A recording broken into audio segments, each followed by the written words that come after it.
But could there be anything more important than health? I remember all of my excuses for not taking care of myself. I'm busy, I'm traveling, I have kids. And Totally. like when I got sick, I became useless to everybody, including myself. And so if I look back now, I'm like, the thing I encourage people to do the most is remodel your life so you do have time to take care of yourself. Let's talk about the bean protocol. Like, what is the 411 on the bean protocol? It is just epic amounts of fiber. That is what it is.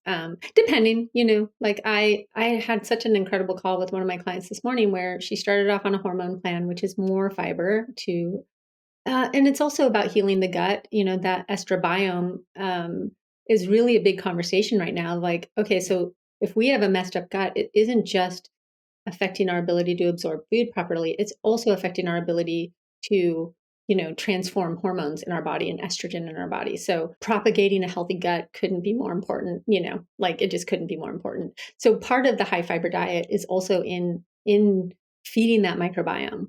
I love working with ferments when I can because of the ability to help feed that microbiome with histamine issues. Not a lot of people can do ferments, but when you get the opportunity to use it, I'm like, oh, ferments and fiber. There could be no better, combo. So the bean protocol is a focus on fiber. The way I talk about it is a whole foods diet with a focus on fiber. So um, a lot of my clients, that'll be animal protein. I have a lot of clients who prefer not to have animal protein. I do Yep. find that my clients who are willing and open to have animal protein, they heal a lot quicker because of Right. that bioavailable amino acid profile that you For get sure. from nowhere else. Yep.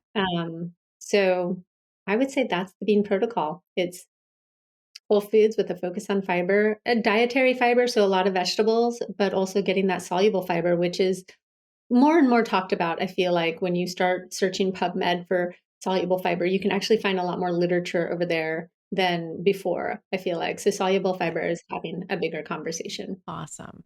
So when you say beans, like we're talking all beans. Does this include All beans, lentils? all beans, lentils, black beans, chickpeas, and believe it or not, everybody has a favorite bean of my Mhm. clients. And some people do. I did only well with black beans for years. Right. And it was actually kind of funny when I finally started branching out because anytime I branched out, I would just feel really sick.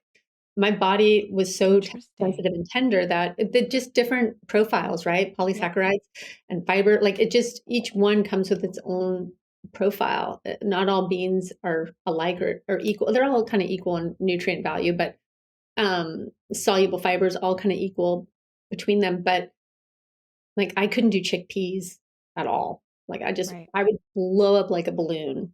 And some of my clients can only do chickpeas. Yeah. I So always feel drawn to chickpeas. If I want to eat beans, I'm always drawn to chickpeas, like a chickpea that's so salad or fun. a chickpea stew, or yeah, I'm always drawn to them. And do you do well with them? Like, do you have any side effect? I feel like because I don't eat them enough, like Mhm. I'm Mhm. gonna actually start paying more attention to Mhm. that when I do actually eat them. I mean, to be quite honest, I haven't had them in so long.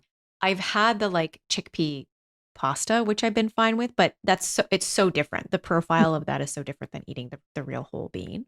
So I'm gonna have to pay attention to that for sure. Do some food journaling around that maybe.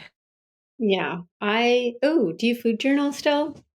Sometimes. Well, I Nice. mean, especially because I've been through the ringer myself with the autoimmune issues and flare ups here and there over the past few Mm. years. So, really trying to pay attention to food and what's triggering Mhm. me or histamine issues, waking up one day and just like blowing my nose for 3 hours. And it's just Mm. crazy. And then the next day, I'm totally fine. And it's just like, what did Mm. I eat? Like, I can't even pinpoint what is happening here. I did learn that one of my triggers was black pepper when I went on AIP, Oh. and you have to remove Mhm. black pepper. So I can't do too much of that, and I actually don't even have it in the house anymore. I never cook with it. And if I overdo it with eggs, then that can Egg impact me. yolks or egg white or both? More so, well, probably whites. Yeah, I think it's more of the whites. If I overdo it on the whites, because sometimes I will have like a protein, like pancake or a crepe or something that I'll make, and it's egg whites. Mm. So if I Mm. overdo it on that, but also if I, how you cook your eggs, there's a different composition. Mhm. So I find that if I fry them, I'm totally fine. Huh. But if I have like too many poached, it's different. Yeah. So like having the yolk cooked like hard over hard Mm. is Mhm. much better for me than like a runny yolk. Wow. Yeah, Okay, I have a little side note on this, which is fascinating. So, one of the very few foods I could tolerate was also one of the very few foods I couldn't tolerate at the same time, and that was eggs. So, when I was healing, I introduced eggs because they tend to be an easier with they have their allergy profile, of course, but, for sure. and they're just a fully packed multivitamin, right? Yes, So it was like eggs for a person who's dying, yes, please, eggs, like, a lot of nutrients power packed into this little sucker. totally. But I could eat them, and they didn't cause more bowel movements, but they made me so bloated, and I felt Mm, so uncomfortable, and at the time, that was before my diagnosis, um, I was eating eggs and having that result, and I remember my Chinese medicine doctor said, "Oh, just rotate them in and rotate them out." So I was rotating, but it was also kind of like that first sign of like, "Oh, something's not right," and then, in your gut. But, I totally. wasn't paying attention. So fast forward to when I was sick and healing, one of the foods I entered in was eggs, and I had the same result where I was, like, bloated and gassy with, like, Crohn's creates the most foul gas in the world, like, clear a room kind of foul. Right. Uh, it's like there is no sneak one out when you have Crohn's disease. Um, that is not a thing. Because also it's like, you never know if it's actually a fart.